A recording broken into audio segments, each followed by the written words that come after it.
Hello, my friends. My name is Melissa from Melissa's Struggling Walk with Jesus. It is Thursday, April 23rd at 7:09 a.m. I am using the Amplified Holy Bible and the Navigator's Bible reading plan. I'm starting month 9.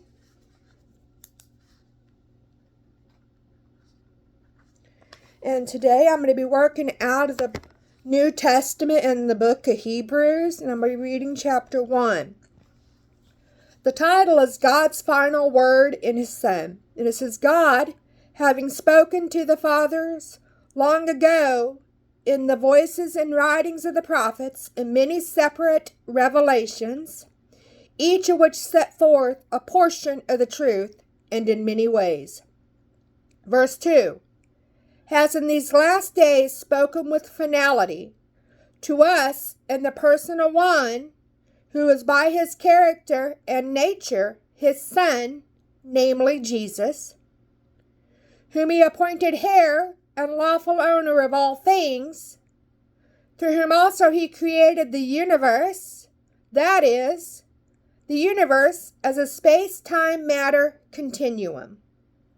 Verse 3, the Son is the radiance and only expression of the glory of our awesome God, reflecting God's Shekinah glory, the light being, the brilliant light of the divine, and the exact representation and perfect imprint of his Father's essence, and upholding and maintaining and propelling all things, the entire physical and spiritual universe, by his powerful word, carrying the universe along to its predetermined goal, when he himself and no other had, by offering himself on the cross as a sacrifice for sin, accomplished purification from sins and established our freedom from guilt.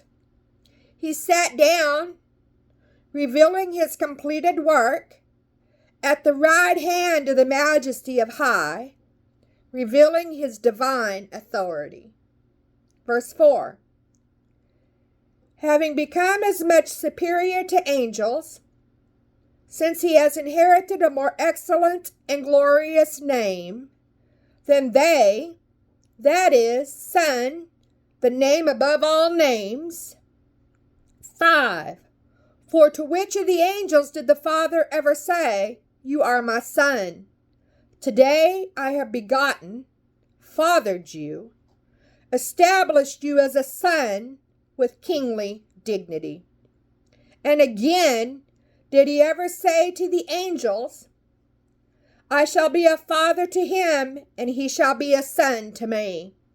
Check out 2 Samuel chapter 7, verse 14, and Psalms chapter 2, verse 7. Verse 6, and when he again brings the firstborn, the highest ranking son, into the world, he says, and all the angels of God are to worship him. Check out Psalms chapter 97, verse 7. Verse 7, and concerning the angels he says, who makes his angels winds, and his ministering servants flames of fire to do his bidding. Check out Psalms chapter 104, verse 4. Verse 8. But about the Son, the Father says to him, your throne, O God, is forever and ever. And the scepter of absolute righteousness is the scepter of his kingdom. 9. You have loved righteousness, integrity, virtue, uprightness, and purpose, and have hated lawlessness, injustice, sin. Therefore God, your God, has anointed you with the oil of gladness above your companions.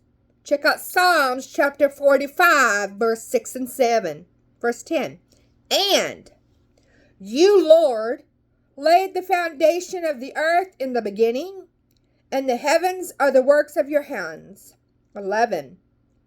They will perish, but you remain forever and ever, and they will all wear out like a garment. 12. And like a robe you will roll them up, like a garment they will be changed. But you are the same forever, and your eyes will never end. Check out Psalms chapter 102, verses 25 to 27. Verse 13. But to which of the angels has the Father ever said, sit at my right hand together with me in royal dignity, until I make your enemies a footstool for your feet in triumphant conquest?